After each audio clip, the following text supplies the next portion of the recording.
Maraming taon na ang lumipas mula ng unang mapanood ng publiko, sina Bimby Aquino at Raisa Maedizon bilang mga batang artista, pero hanggang ngayon ay patuloy pa rin silang hinahanap at pinag-uusapan ng maraming fans. Hindi ito dahil lamang sa nostalgia, kundi dahil sa kakaibang samahan na nabuo nila noon pa man. Sa panahon kung saan mabilis magbago ang showbiz, bihira ang mga tambalang nananatiling sariwa sa alaala ng publiko kahit matagal na silang hindi napapanood na magkasama. Nagsimula ang kwento nila noong magsama sila sa pelikulang A Little Bossings, kung saan kapansin-pansin agad ang kanilang natural na samahan. Bata pa lamang sila noon, ngunit kitang-kita na ang pagiging komportable nila sa isa't isa. Walang pilit sa kanilang mga eksena, kaya maraming manonood ang natuwa sa kanilang pagiging totoo. Habang lumalaki sila, marami ang nag-isip na baka tuluyan ng maputol ang koneksyon nilang dalawa dahil pareho silang naging abala sa kani-kanilang buhay at karera.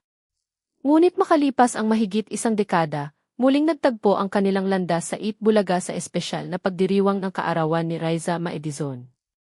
Ang simpleng reunion na iyon ang naging isa sa mga pinaka-pinag-usapang sandali sa programa. Hindi inaasahan ng marami na ganoon kainit ang kanilang muling pagkikita.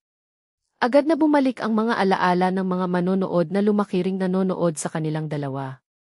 Isa sa mga pinakanagustuhan ng mga fans ay ang pagiging natural ng kanilang pag-uusap. Nagbalikan sila ng mga kwento noong bata pa sila at ibinahagi ni Bimby na napakarami niyang masasayang alaala kasama si Reza.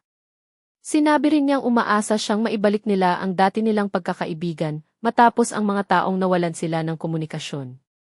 Ang simpleng mensaheng iyon ay naging emosyonal para sa maraming manonood dahil ipinakita nitong may tunay na pagkakaibigan na nanatili sa kabila ng paglipas ng panahon. Mas lalong naging usap-usapan ang kanilang reunion nang magbigay si Bimby ng regalo kay Raisa at magbiro tungkol sa kanilang pagkakaibigan. Marami ang kinilig, ngunit higit sa lahat ay natuwa ang mga manonood dahil nakita nilang pareho pa rin ang kanilang pagiging magalang, masayahin at totoo sa isa't isa. Ang kanilang chemistry ay hindi nakabatay sa isang planadong love team, kundi sa pagiging magkaibigan na nagsimula pa noong bata sila. Dahil dito, mabilis na naging viral ang kanilang mga eksena sa social media at umani ng milyon-milyong views at napakaraming positibong komento. Isa ring mahalagang dahilan kung bakit patuloy silang hinahanap ng fans ay dahil pareho silang lumaki sa harap ng publiko. Napanood ng maraming Pilipino ang bawat yugto ng kanilang buhay, mula sa pagiging mga batang artista hanggang sa pagiging mga young adults. Dahil dito, naging personal ang koneksyon ng maraming manonood sa kanilang kwento. Para sa ilan, ang muling pagkikita ni Bimby at Reza ay hindi lamang reunion ng dalawang artista, kundi pagbabalik ng isang bahagi ng kanilang sariling kabataan. Marami ring netizens ang nagpahayag na ang kanilang pagsasama ay nagbibigay ng kakaibang saya dahil wala itong pilit na drama. Mas nangingibabaw ang respeto, pagkakaibigan, at pagiging komportable nila sa isa't isa.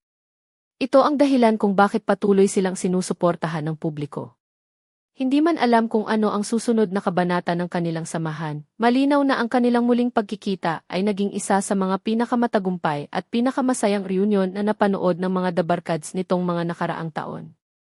Ang kwento ni Bimby Aquino at Raisa Maedizon ay nagpapatunay na ang mga tunay na koneksyon ay hindi madaling mabura ng panahon at kung minsan, sapat na ang isang simpleng reunion upang muling buhayin ang pagmamahal at suporta ng milyon-milyong Pilipino.